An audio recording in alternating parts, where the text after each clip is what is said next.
Qatar में गिरफ्तार किए गए 8 पूर्व भारतीय नौसेना के अफसरों को मौत की सजा सुनाई गई है। भारत ने इस पर हैरानी जताई है। भारत का कहना है कि उन भारतीयों की रिहाई के लिए कानूनी विकल्प तलाशे जा रहे हैं। विस्तार से पूरी खबर आपको बताते हैं। कतर में गिरफ्तार किए गए भारतीय नौसेना के 8 पूर्व अफसरों को मौत की सजा सुनाई गई है। भारत सरकार ने इस फैसले पर हैरानी जताई। भारतीय विदेश मंत्रालय की ओर से जारी बयान में कहा गया है, मौत की सजा के फैसले से हम हैरान हैं।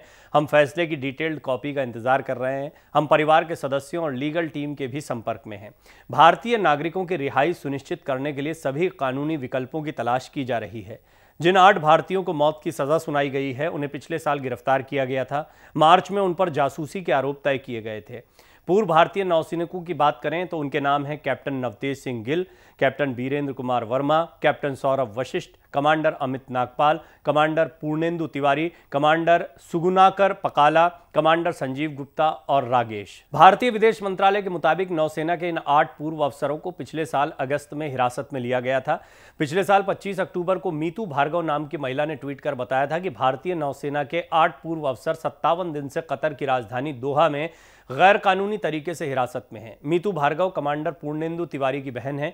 इन अफसरों पर कथित तौर पर इजराइल के लिए जासूसी करने का आरोप है। इन अफसरों पर कतर के सबमरीन प्रोजेक्ट से जुड़ी जानकारियां इजराइल को देने का आरोप है। हालांकि कतर सरकार की ओर से इन पूर्व अफसरों पर लगाए गए आरोपों को लेकर कुछ खास जानकारी भारत सरकार ने साझा नहीं की है। विदेश मंत्रालय के प्रवक्ता अरिंदम बागची के मुताबिक इस साल 29 मार्च को इन पूर्व अफसरों के खिलाफ मुकदमा शुरू हुआ था। 3 अक्टूबर को मामले में 7वीं सुनवाई हुई थी। नौसेना से रिटायर्ड ये सभी अफसर दोहा स्थित अल दहरा कंपनी में काम करते थे। ये कंपनी टेक्नोलॉजी और कंसल्टेंसी सर्विस प्रोवाइड करती थी। साथ ही कतर की नौसेना की ट्रेनिंग और सामान भी मुहैया कराती थी। इस कंपनी को ओमान की वायुसेना से रिटायर्ड स्क्वाड्रन लीडर खमीस अल आजमी चलाते थे। पिछले साल उन्हें भी इन भारतीयों के साथ गिरफ्तार कर लिया गया था। हालांकि नवंबर में उन्हें रिहा कर दिया गया था। यह कंपनी इस साल 31 मई को बंद हो गई है। इस कंपनी में लगभग 75 भारतीय नागरिक काम करते थे, जिनमें ज्यादातर नौसेना के पूर्व अफसर थे।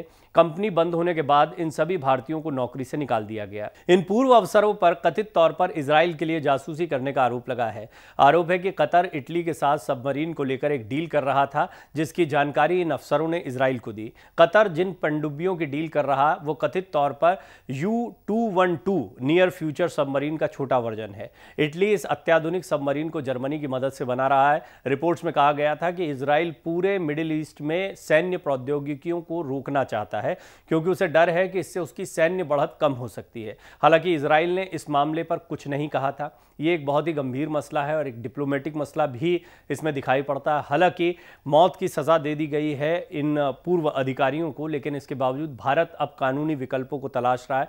इनके परिवारों के संपर्क में है और वहां भी ऑफिशियल से बातचीत करने की कोशिश की जाएगी, लेकिन इस मामले में कोई बहुत महत्वपूर्ण बातें या ठोस बातें सामने नहीं आ रही। निश्चित तौर पर परिवार के लिए बहुत चिंताजनक बातचीत है। पूरी दुनिया में ये एक महत्वपूर्ण खबर के तौर पर ली जा रही है, एक ऐसे समय पर जब इजराइल खुद इस वक्त हमास के खिलाफ युद्ध छेड़े हुए है और अरब देशों के साथ में इजराइल के संबंध एक बार फिर तल्ख होते हुए दिखाई दे रहे हैं। उस सब के बीच में इस खबर का आना बहुत महत्वपूर्ण माना जा रहा है।